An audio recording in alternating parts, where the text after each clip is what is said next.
All right, welcome to another episode of Finding the Seams. I am Ric Bucher. That is Brendan Haywood. Man, you've never looked better. Thank you. I don't know that. My I don't birthday, know my, that my, you. birth, my, birth, my birthday was yesterday. I think I that's was what it just was. gonna say, happy birthday. Yeah. It doesn't normally. What's it like to have a birthday fall on Thanksgiving? I've had it happen a couple of times in my life, obviously. So, I'm kind of used to it. It's cool. You Yeah, know, birthday and Thanksgiving is no big deal. I hate it for the people that get the birthday on Christmas because people will combine their gifts. yes. That's got to suck. No, You know what I'm that's. saying? This is for your birthday and Christmas. You got to hate that. You know what? My wife's birthday is in mid-January, and she even catches a little bit of that. Because you've just loaded up on gifts, right? And so Yep. you're like, how far are we going to go, right? We're going to Exactly. throw another one out there in mid-January, but we're not going to go crazy. Right. Yeah. So one last thing on that. So I saw that you went out to dinner. Would you normally go out to dinner for Thanksgiving if it wasn't your birthday? Yes. So we all, for the most part, we eat out unless it's like we have like a huge amount of family in town. But other than that, we normally just go somewhere where there's like a hotel or we go to a Okay. restaurant. We have our Thanksgiving that way. We don't have to worry about cleaning up the kitchen, dealing with all these leftovers that we're not going to eat anyway. So we just think it's a lot cleaner to go eat out as a family. Yeah. We did it for the first time that I can think of. I'm sure we've done it before, but we did it this year as well. We went out to a restaurant. And I was shocked. The restaurant was full. Like Mm. the number Yeah. of people that take that approach, I always thought it was like just because I Do, hadn't been out on man, Thanksgiving. do you know how many people don't want to cook on Thanksgiving? Yeah, Yeah, for sure, for sure. a lot, a lot. Yes. All right, let's get into it. Somebody's been getting cooked as well. How about that for a transition? Okay, I like it. And, I like it. and that is not someone, but someone's, and that's both Draymond Green and Klay Thompson are getting a lot of shade about who they are now and who they were and what their legacies are. And you having played on a championship team and having been around another championship level organization, I'm just wondering what you make of the fact that guys are going after Draymond Green and Klay Thompson in particular and running them down. Brendan, I don't remember this happening this way to guys who have proven that they're champions. Yeah, for Draymond, he's getting a lot of hate from I like to say older players, Mm-hmm. and I hate to see it, and I hate this mythical world that we live in where they say, what would Draymond Green be without Steph Curry and Golden State, and he would be if he played for the Chicago Bulls, he wouldn't have even lasted in the NBA. Well, guess what? It doesn't matter. He never played for the Chicago Bulls. Probably never will. Mm-hmm. He's a four-time champion, defensive player of the year. He's a multiple-time All-Star, multiple-time first, second team all-defensive player. He's going to the Hall of Fame. Making up a alternate world where Draymond Green isn't good doesn't benefit anybody. And I hate to see it from older ex-players. What are we about? I hate these dudes getting on these mics, tearing down guys that are currently playing. Yeah. And I get it. Draymond's persona isn't for everybody. But I hate to see the OGs not acting like OGs. As guys that have retired and played this game and understand what it's about, to see them tear down somebody that's played at a high level as Draymond Green has, it sickens me to my stomach. Yeah. And it's from people a lot of times that I respect, and I'm looking at them like, yo, I respect you, but I can't respect what you're doing in this space. At the end of the day, Draymond is one of the greatest defensive players in his era. Yeah, but he couldn't have guarded guys in the 90s like David Robinson and Patrick Ewing. Who cares? He didn't play in the 90s. I don't care if he couldn't have guarded Akeem Olajuwon. It doesn't matter. He had to guard LaMarcus Aldridge, and he did well. He had to guard Kevin Love, and he did well. The Golden State Warriors couldn't have been the Golden State Warriors without his ability to switch on point guards and hold his own and guard guys like Kevin Love on the low block and not be taken advantage of. that switching everything small ball era was ushered in because of Draymond Green. Yep. Draymond Green's defense, while his offense isn't a thing of beauty, his defense was one of the reasons why every time they won a championship, they were a top 5 or top 10 defensive ball club. People forget that because Golden State shot the ball so well. But their number one asset was probably their defense, and he was a major part of that. And that's where I'm at with Draymond Green. And I hate to see people that don't like his persona. I get it, but I hate to see them tear him down in this fashion. It's low key terrible. Well, and I get having an issue with his persona, but a lot of this is attacking what his accomplishments are. And Right. and I hate the era that we're in now because there's one, it's endless clickbait, which is let's compare players from different eras. That's stupid. Hey, let me go on record. Comparing guys from different eras is dumb. Simply because you play a different style, the rules are different, your training is different, your diet is different, everything is different. Even low key, even the Michael Jordan to LeBron debate is dumb. Because if he was in this, it was a totally different game. Yeah. You know what I'm saying? Like, you got to compare guys in the 90s to guys in the 90s, guys in the 2000s to guys in the 2000s. Yeah. So do you think it's different today, or is it simply that former players have platforms now where we're conscious of how they think and what they're saying about guys from a different era? Was this always going on? It's just like there wasn't a microphone in front of them, so the world didn't get the opportunity to find out that they thought the way that they do. Oh no, this was always going on. This was definitely always going on. It was just a different era. There wasn't so many retired guys with podcasts and all types of different ways to get their opinions out there. There was always a level of, I don't know, I'll say hate or whatever you want to call it. But a lot of times older guys look back and think, oh, that guy couldn't have done this in my era. Or, man, they paying this guy what? Like, you know what I'm saying? Yeah. But I appreciate the older guys. Like, when I was playing, like, listen, you go back and look. David Robinson was making $5 million. There had to be a time when he turned on his TV and was like, Brendan Haywood's making what? What? Because David Robinson, like, his highest year, I think, was like $5 million. Like, right. But I appreciate the fact that he helped lift the NBA up, that somebody like me could make what I made when I played. Yeah.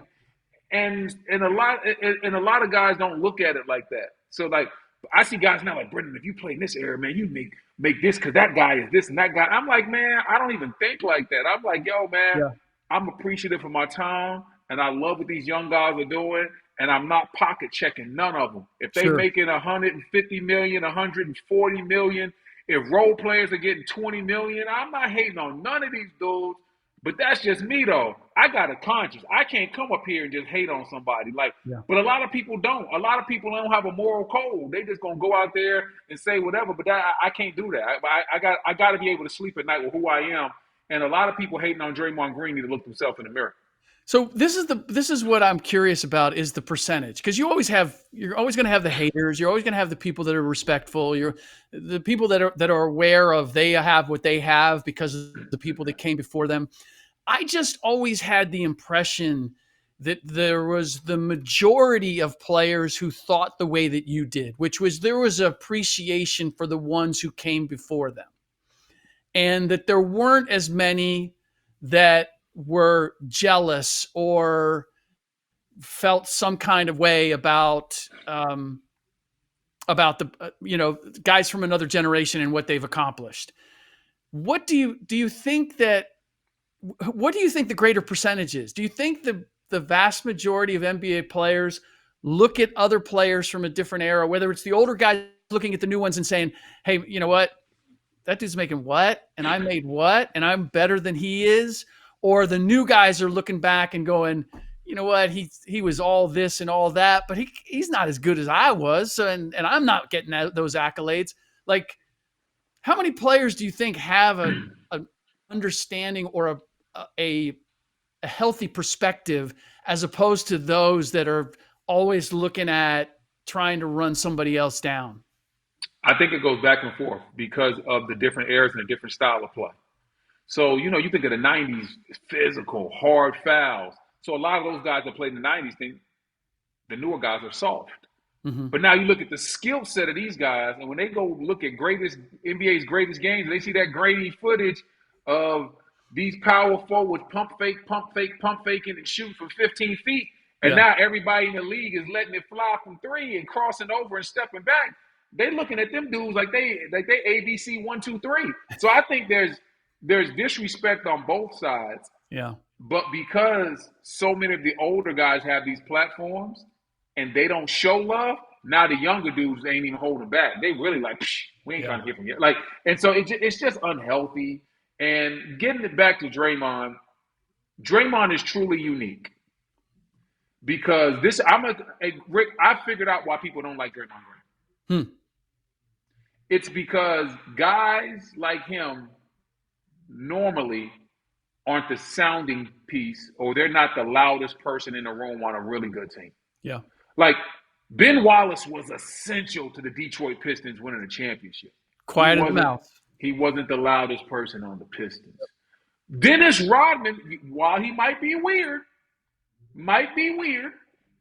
he wasn't the person that everybody was running to talk to. He wasn't the loudest person Hmm. on the Bulls. It was Michael Jordan. He was the guy talking. Michael Jordan was the guy that was yapping and telling you what it was. But then you go, and Dennis Rodman was there for two teams. For the Pistons too when they won. He wasn't the loudest person yapping. He wasn't even doing none of that then, right? Right. Fast forward to Draymond Green. He's a great defensive player, actually a really good passer too. And he's the loudest person though. Yeah. See, normally the loudest person is Steph or Klay or even a Kevin Durant when he was there, but it's been Dre, and people don't like that. People feel like because you're a defensive player, you're getting carried by the other guys, so you need to get in line. You need to have the humbleness of a Ben Wallace, of a Dikembe Mutombo. Like those guys weren't really talkers, even though they were essential to their team, and that's why people don't like Dre. But I think I think that's what people. Hold on one second. And then they like the loud guys to be offensive. Draymond Green, not the best shooter in the world, not the best post-up player in the world, not the best individual offensive skills. But he's essential to that team. But because he's not an offensive player, they want him to pipe down. And people act like Steph and Klay and Kevin Durant were big bro, and that he's hiding behind him. That's how they feel. And that's why they talk about him the way they do. This is what kills me is that if there are NBA players that think that way, I question their understanding of the game, because what Draymond does he's not just loud.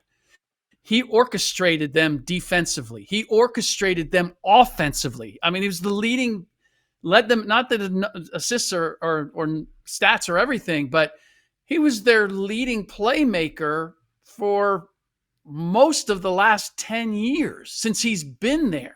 And maybe I have particular insight because I was the sideline reporter for the Warriors the first 2 years that he was there. And I saw or heard, I was like in those huddles and in the locker room and around that team all the time. Like, it wasn't just bravado. It wasn't just strut. Like, his intelligence and understanding of how they had to play and getting everybody organized was a vital part of that team. And it took certain skills for him to be able to do that. I mean, he was uniquely a triple-double guy at Michigan State when triple-doubles weren't a thing in college basketball. He'd already had that wide variety of ability. So that's what I struggle with. It's like, yeah, you know what? Physically, he's different than what, Kenyon Martin went up against during his era, or maybe Paul Pierce played against. But you can't recognize and appreciate the things that he brought to the game and his intelligence and like the elements that made him special as a player. That's what disappoints me. Like, don't define him by what you played against. Like, appreciate what he's doing as a basketball player. He's not just a loud guy. Like, he's got a lot of talent. It's just a little bit different than maybe what they went up against. And that's the problem. Not the problem, but I agree with you wholeheartedly. We need more guys that played talking about what Draymond really means. Because I will say this, Rick, he's going to go into the Hall of Fame, and in 20 years, when I'm trying to explain to my daughter, she's 5 now, she'll be 25. When I'm trying to explain to her why Draymond Green is a Hall of Famer, it's going to be a tough conversation. Because you don't have like statistics and like highlights, all that. Exactly. I'm not going to have the statistics that all the other defensive players that go into the Hall of Fame. Like when my daughter is 25, she says, "Daddy, why is Dennis Rodman in the Hall of Fame?" And she goes and looks up his numbers. Oh, yeah, he was a great defensive player, and he led the NBA in rebounding this many times. Yep. Why is Dwight Howard in there? He had this many blocks, led the league in rebounding this many times. Same thing for Mutombo, Ben Wallace, Alonzo, all these defensive guys. They're big-time defensive rebounders. They're big-time shot blockers. Why is Gary Payton in there? You're going to see all the steals. Yep. But when you go to Draymond Green, I'm going to have to talk to her about plus minus. And that's going to be a hard conversation. And so think about it, because if you just look at Draymond's stats, it's the Hall of Fame, trying to explain to somebody that didn't watch him play that he's a Hall of Famer is going to be, because he doesn't have the most rebounds. He doesn't have the most steals. He's not a big time scorer.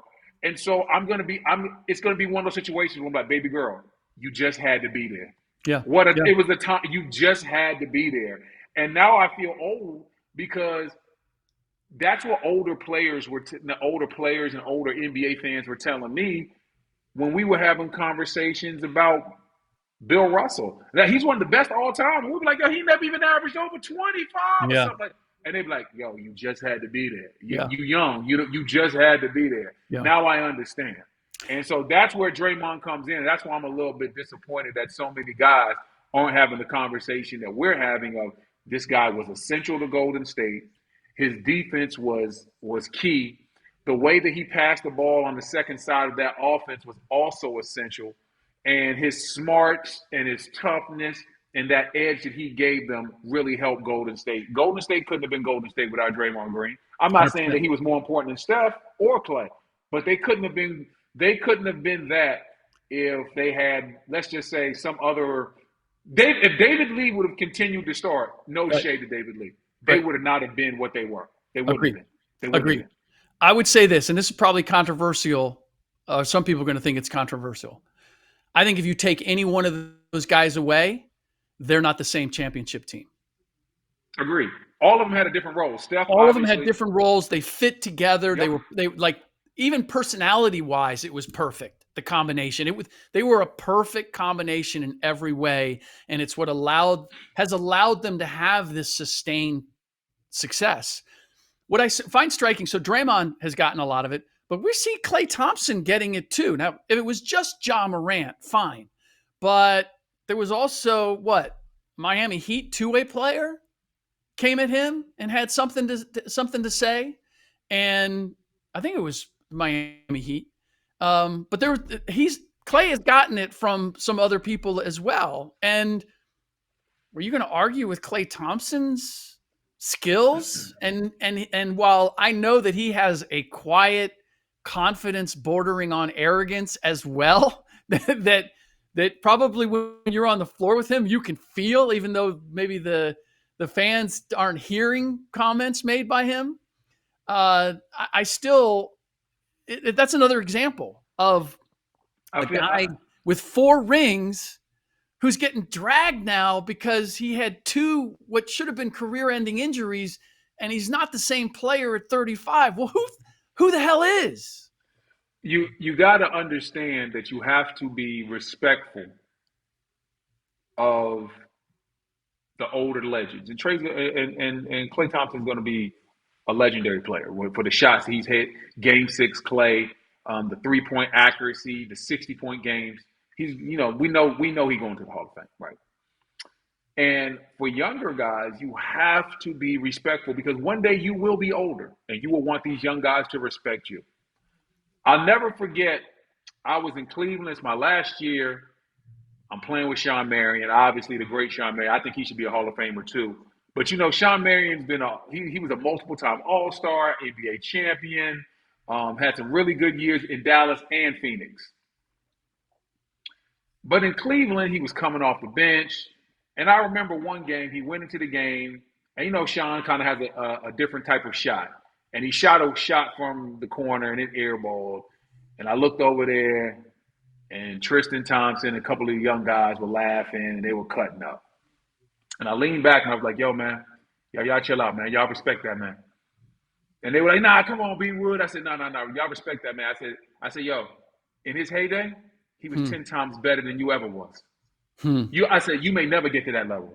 Wow. I was like, so what you need to do is, respect him now, because one day you will be him and you will want a young guy to respect you.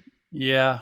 And everybody just kind of like, all right, cool. Like, they probably thought I was the old angry guy on the bench, but it was just like, yo, you're not going to clown nobody that's been an all-star and an NBA champion and you ain't got no stripes. Shut up. Yep. Shut up. You ain't done nothing. I understand he's older now. He's not the same version, but it ain't time to clown, especially when you ain't done nothing.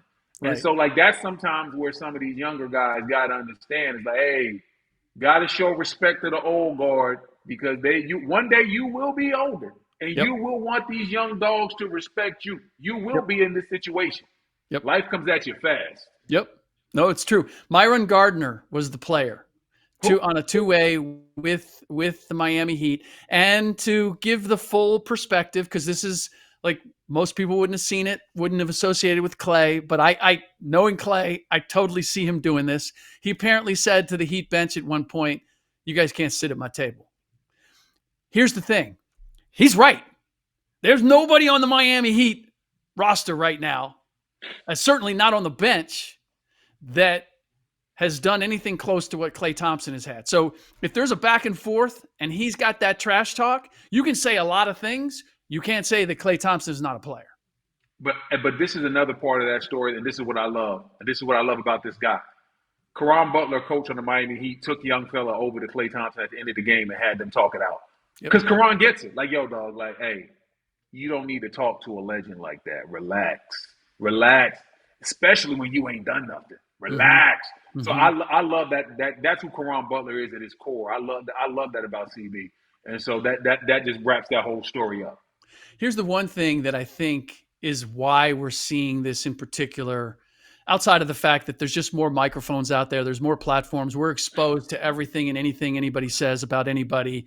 And so we become aware of it. And if it's, a little bit scandalous, then it's going to get more attention, is the fact that Klay Thompson and Draymond are not the same players that they were as champions, but they still are carrying themselves that way. Yeah. And they're in situations where they're not having the same success. And I think that kind of opens it up, not to say that it's right, but it opens it up to guys who may not have experienced their greatness, or just kind of the climate that we're in. Like, everybody thinks they can bag on anybody else. But and here's the one thing too: when you in that competitive space, even if a guy is a Hall of Famer, you don't want him talking to you. Yeah. Like, hey man, I was probably, where was I at? Was I in DC or Dallas? I can't remember, but this is when Antoine Walker was he wasn't playing, but he was in Minnesota. And something happened, and he chirped something at me. I don't even remember. And, and I got the ultimate respect for who Antoine Walker, but it was just disrespectful at the time. I look back like, yo, old school, sit down. You ain't even gonna take your warm up off today, right? And it was just and then I looked at it, and I went back and apologized. Like, man, my bad, dog, man. You just kind of caught me with one, because I could tell it hurt him. He was just bored over there, man. You know what I'm saying? But when you in that competitive space, you got your macho, your machismo going, you playing, and then you hear somebody yell something wild at you. In that moment, you don't care that it's a Hall of Famer. So I have been the younger player that has disrespected an older guy, but I did go back and be like, man, my bad, man. I should have let that ride, but you caught me with a good one. You know what I'm saying? Yep. I hear it. All right. We've talked a lot about the Houston Rockets and the absence of Fred VanVleet and the expectations because they have Kevin Durant. We saw them play the other day against the Golden State Warriors, and Reed Sheppard, second-year guard, had a game. I believe it was 31 points. I meant to double check that, but had a huge game, and obviously is playing in the point guard position. Kevin Durant was not in that game, so that's a consideration. But I wonder, as you've watched Reed and what he's done and how they've used him, is he good enough at that position to fill at least somewhat the absence, or give them a little bit more of what we both agreed they're missing, as far as if you're having Amen Thompson as the point guard, that's really not going to get you there. Does having Reed Sheppard there make any difference to you at all? Yes, because offensively you have to guard him differently than you guard Thompson. Okay. Reed Sheppard can shoot the leather off the ball. Don't get it Yes, he twisted. can. Like I did one of his games last year. He was fresh out the G League, came up, bop, knocking down shots with confidence in OKC, right? And So, at all three levels. yeah, yeah. And if you talk to even watching him at Kentucky, he could pass the ball better than what people thought. He was shooting the leather off the ball at Kentucky, and if you ask any of the coaches, they'll tell you he was the hardest worker. He was the hardest worker on the team. People think of him as just a shooter, but he can put the ball down on the floor.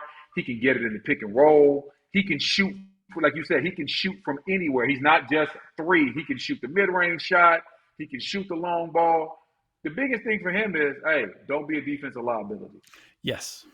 Hey, listen, don't be the guy that teams can pick on. That's it. If he's the guy that they can pick on, yeah. Like I talk about this all the time because playoff basketball has been the same for a long period of time, and it's so different in the regular season. In the postseason, if they figure out you can't defend, right, they're going to put you in every action and run you off the court. And if Reed Sheppard figures out that he can be just a scrappy defender, we're not asking you to lock down the best guys, but just don't be the guy that they just looking to pick on. Right. He'll have a positive effect because if he's in the strong side corner, better not come off of him. Yep. If he comes off a pick and roll, the big better be up high because he's going to let it fly. And so that he can definitely help this team because of his shooting ability and the fact that he can handle it as well. So this is for the guy that I ran into at Skyline Chili in Cincinnati. Who? Skyline Chili? What are you eat? We got to talk about your eating habits. Skyline Chili? No. I'm usually very good. When I'm at home, that's my cheat. Okay. That's my cheat as I go to Skyline, because I'm from Cincinnati originally, right? But there's a guy like who walks in and sees me waiting for my order, my takeout, and I don't even see him. I just hear a voice go, "Do you know Ric Bucher?" And I turn and I go, "Yeah." He goes, "You're Ric Bucher." I go, "Yeah." So we ended up chatting. That's a really weird way to ask if you're Ric Bucher. Do you know Ric Bucher? Yes, yeah, he's right here. Yeah. Wait, what? I let it go. Wait, what? The number of weird exchanges I've had being sort of a semi-personality celebrity. Like I have people. Man, you ain't semi, man. Everybody know you, man. You famous. You've been on TV. You on the sidelines. You've been on major sports talk shows. Come on now, don't sell yourself short. Your boy gonna hype you up. If I ain't gonna do nothing else, anything else, I'm gonna hype you up. All right, fair enough. Anyway, we had a conversation for like 10 minutes, and one of the things he asked me was like about Houston, and did I think Reed Sheppard could be that guy? And I was dismissive of it. This was prior to what he did for the last week. And it was largely because of what you said in terms of, I just don't know if he can defend his position. And for where we expect the Rockets to go, which is like, people talking about them possibly going to the conference finals, like being that type of team. When I look at Denver and OKC, I don't know if Houston's good enough to get past one of those two. All right. So, but this is the thing about Reed that has kind of opened my eyes, which is if you play for Ime Udoka and he uses you the way Ime Udoka is using Reed Sheppard right now, he's got to be showing some toughness and some things because Udoka's not going to play you if you don't at least give an effort at the defensive end, right? And this is what I wanted you to answer, because I always have this with whether it's Steph Curry or it's Steve Nash or it's certain guys that you look at and you go individually, not very good defenders. You're asking them to go one-on-one, not very good. My thing always is, but give me the effort. Like, Yeah. if you get beat, don't stay beat. V back and try to put a body on a big. Try to stay involved and do something. And if you do that, then I consider you good enough to get me where I need to go, even if though you're an individually bad defender. And there's too many. I run into too many either media or fans or whatever who like look at those guys and go, "Oh, he's terrible. Like he can't do anything." And I'm like, yeah, I mean, most guys, there's a lot of guys who aren't good individual defenders, but if you still try to stay within the team concept and you give me an effort at that end, then I'm not going to say you're a terrible defender. The terrible defender to me is the one who gets beat and then he's like, Luka at times, right? He gets beat and he's done. Like that to me is a bad defender. Yeah, exactly. So you can be not the most physically imposing defender in the world. There's two things that make I'll say three things. There's three things that make you a bad defender. First and foremost, on the perimeter, especially in today's game, if you get beat off the first dribble. If you get beat off the first dribble, guys are too quick and they're getting down the lane. But if you get beat off the first dribble consistently, they're going to get open threes in the corner, top of the key. You can't get beat off the first dribble. Like I said, I play with guys and I'm like, listen, if you can make him take that second dribble, I'm there. If he beat you off the first dribble, right, I might not be able to help you. Right. But if you make him take two dribbles, I will be there. But that's a matter of defensively. That's not just speed. That's playing an angle. That's playing an angle and understanding spacing, right? That trying to force that guy. And I think, not to go on, it's also being proactive, making him react to you. Well, no, it's a lot of different things depending on the player. Like, if he caught the ball, did he swipe through and beat you out and swipe through? You're going to kill the defense. Is he heavy? Is he a heavy right hand player? If he is, that means we're forcing him left. So jump on his right hand, and your help is going to be on the left hand side. Mm-hmm. Like, is he a dynamic scorer? Make sure you force him over the screen because your help is going to be there, and we're going to trap and we're going to get it out of his hands. Like, there's so many different things, but the biggest thing is don't get beat off the first move, like just one dribble. If he just has and he's gone, yeah, we're cool. Not a whole lot you can do. Yeah. The second part is on the weak side, and this happens for a lot of guys. There's a lot of guys that they're not scoring, they snoring. And you can't be that type of defender. On the weak side, can you be where you're supposed to be? And that's one thing that Steph has gotten a lot of steals. Hey, he's not going to guard the best point guard, but he'll be at the nail. He'll be at the elbow. He understands how to come over and cross the midline for defense, things of that nature. Yeah. You have to be where you're supposed to be within the team scheme. Last but not least, and you made this point, and I tell you it's the truth. If you do get beat, give effort to get back into play.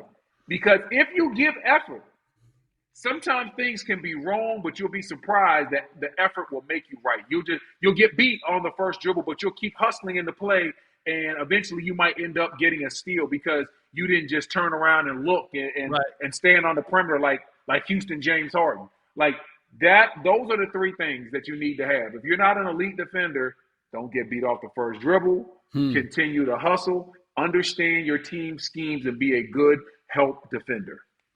All right, let's get to the last topic of the day, and that is the Toronto Raptors. I don't know how much you've watched them.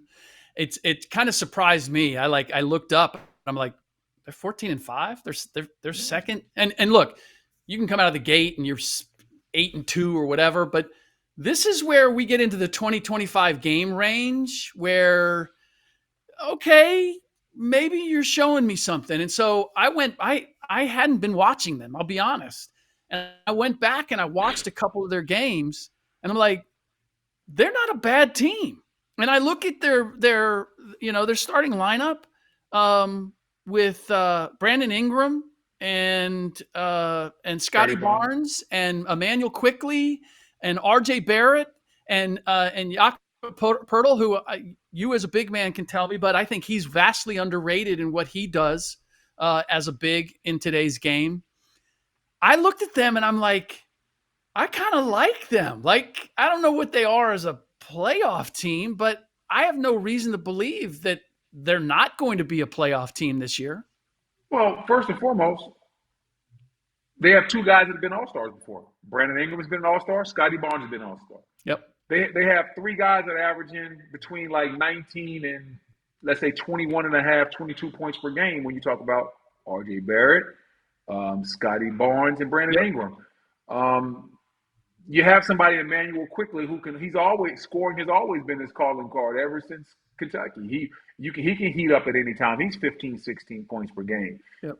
Then you talk about Jakob Pertl, just a great vet, understands where to be. About 10 points, 8 rebounds a night. Not flashy, but he gonna give you what you need. And when the game slows down, they can play through Bi in the mid post because that's where Bi does what he does. He's a really good mid post individual scorer. So they do have the complementary pieces to do well. You know, even a guy like Scotty Barnes shooting 39% from three. Now he's not taking a lot of threes. He's only taking like 3 a game. Right. But last year he was taking 4 a game and shooting 27% from three. So you got to understand, even a guy like Scotty Barnes, there's some growth there. And so this team in the East, the way it is now, yeah, they can make the play. This definitely can make the playoffs. Yeah. Like why not? Obviously, the Pacers aren't going to be good this year. Boston's cool, but they're not going to be the same Boston without Jason Tatum. You know, there's spots to be had. Like I just called the Atlanta Hawks game. They got their doors blown off by the Washington Wizards. Wizards had 1 win before that game, so it's just like in the East. Yeah, the East isn't like the West. In the West, you got 2 dogs. And you know what they about, and then you got a couple other teams that are really, really good. In the East, it's kind of soft. So a team like Toronto that has two young All-Stars, they could definitely be there in the end. I think what surprised me is the chemistry of the team. Like for the last couple of years, I haven't thought that they're very well coached, just because I didn't think that they played a very disciplined style of game. But the turnovers, they don't turn the ball over. They defend at a high level. And maybe most impressive, and this speaks to what you said, you referenced with Scotty Barnes, like everybody looks comfortable in their role and they look like they have a hierarchy. Like Brandon Ingram is our go-to guy. Emmanuel Quickly is probably our second guy. And Scotty Barnes has been willing to fill in and like be more of a dirty work guy, and I'm going to take my opportunities, but I'm not going to dominate the ball, which for the way he was advertised and the way he was utilized the last couple of years, to me, that speaks a lot to the character of Scotty Barnes, that he wants to win more than he wants to, like, I got to be a star and I got to have the ball in my hands. But guess what? I was impressed. When you go look at what Scotty Barnes was with that Mount Bird team in high school, that's what he was doing. Of course, he was like nobody stood out because that team was loaded, but that's what he did. When I watched Scotty Barnes at FSU, I didn't turn on the TV and think, "Oh my goodness, this guy is a great individual scorer." I was like, "Nah, he's a dog. He does a little bit of everything." Yeah, and he was kind of miscast as the team's go-to guy. Scotty Barnes doesn't have go-to guy moves. Yep. Brandon Ingram does, and I think Scotty Barnes recognizes that. Like, all right. We can win games. B.I. can be the guy that gets the ball down the stretch, but I'm out in transition. I'm rebounding. I'm cutting. I'm defending. I'm getting the offensive boards. And I'm so active, I'm still getting 19 points a game. And this guy's eating as well. I think he's just embraced his role. Like, everybody's not going to be a go-to scorer. Everybody doesn't have go-to scorer moves. B.I. has those moves. Scotty Barnes is still developing his. Why not let the guy who's better at it do that down the stretch of close ball games? Yeah. Were you ever on a team that like felt like it was an underachieving team, and then guys kind of figured out like we need to make sacrifices, or we need to understand what our hierarchy is and recognize what everybody does best and allow that to happen? Because I think that at the heart of it is really the difference maker when you have teams that either overachieve or underachieve based on their talent. I think that's just simply I just think simply that that's what the good teams do. They figure out what the hierarchy is. part of our problem in DC was we didn't always have the hierarchy figured out. We understood that Gil was the guy, but then, Karan was shooting the ball, and then you had Antoine, and then our young guys would come off the bench, and then, Nick Young might come in the game and just shoot whatever shot. Like, there wasn't discipline there. And so, like, the good teams do have a hierarchy. And in Dallas, Rick Carlisle didn't care who he was. I remember Rick talking to Karan Butler. He said, hey, man, those shots, he said in front of the team, those shots that you took in D.C. in the fourth quarter, we don't need you shooting those here. And if you take first side jumpers or you shoot the ball before Dirk and Jay Terry get it, you will come sit down beside me. And Karan was an all-star. He had been an all-star. So every good team, there's a hierarchy. Every good team, and on every good team, when that hierarchy is put in place, there's other guys that have to sacrifice and get in line. Karan Butler was good enough to shoot the ball in the fourth quarter on the first side if he wanted to, but not on this team. That's not the way this team works. Right. That's the key. Good teams understand, okay, this guy has to get the ball here. I need you to sacrifice for this to work, and then we're going to get it to you on the weak side, and you have to be ready and not pouting, and that's how we're going to make this work. That's what the good teams do. The bad teams, they jack up shots. There's no hierarchy, and it's first come, first serve. How much does that come from the coach, and how much does that come from the locker room or the leaders in the locker room establishing that? Because I could see, like, if Scotty Barnes is making that sacrifice and he's leading the way in that locker room, it does a lot for a coach who, let's be honest, I mean, he's never accomplished anything in the NBA to kind of have that gravitas to say, hey, guys, this is the way we have to play in order to win. Yeah, first it comes from the coaching staff. Secondly, it comes from your best player, and then the locker room. And then your best player and then the guys that they're telling you need to sacrifice for got to be like that. I think it's easy for Scotty Barnes to sacrifice because he sees Brandon Ingram knocking down those mid-range shots. Yeah. And at some point, you can lie to anybody, but you can't lie to yourself. Like, yeah, he might be better than me at that aspect of the game. You know what I'm saying? Like, sometimes you got to be true with yourself. Oh, I had this conversation with a player once, and I said, so, like, he mentioned that he wasn't the leading scorer on his team, and I go, well, how did that happen? He goes, because I looked over and this other dude was just lighting it up. He goes, I thought I was a go-to scorer, and then I met this cat, and he's like, oh, I guess I'm not a go-to scorer. That's a go-to scorer. As a player, you know it. And sometimes you might try to lie to yourself, you might try to trick yourself, but sometimes you're like, yeah, he better than me. He better than me. He better than me. I know. Well, hey, you know what's better? Your microphone. Yeah. And your framing. Oh. Yeah. Hey man, I'm just trying to step up to your level, man. Chef's kiss, brother. I appreciate it. I'm glad you had a great holiday. All of you out there, hope you had a great holiday. Again, happy birthday, Brendan. It looked like it was very successful and very celebratory. And thanks again for doing this with me. And we will do it again. I'm glad to see you be watching my Instagram stories too, man. I'm an avid follower, bro. Yeah, man. You see my wife singing "Happy Birthday" to me and everything. The only weird moment was calling you daddy. She was trying to sing it from like my daughter's point of view. She was like, "Happy birthday, daddy." Yeah, I know. I'm like, hey, calling me daddy in front of the family is crazy. In front of the family, out in public, in a restaurant, with my mom right over there. Yo, that's crazy. Oh yeah. All right, let's get out of here. For those of you who would like to catch an awkward moment, check out Brendan's Instagram because it's right there. Hey man, I'm just saying. I was like, I caught the whole happy birthday. And I was with happy birthday, daddy. I looked around like, hey, what you doing, man? You messing this up for me. Oh, so good. So good. All right, my friend. We will do it again next week. All right, man.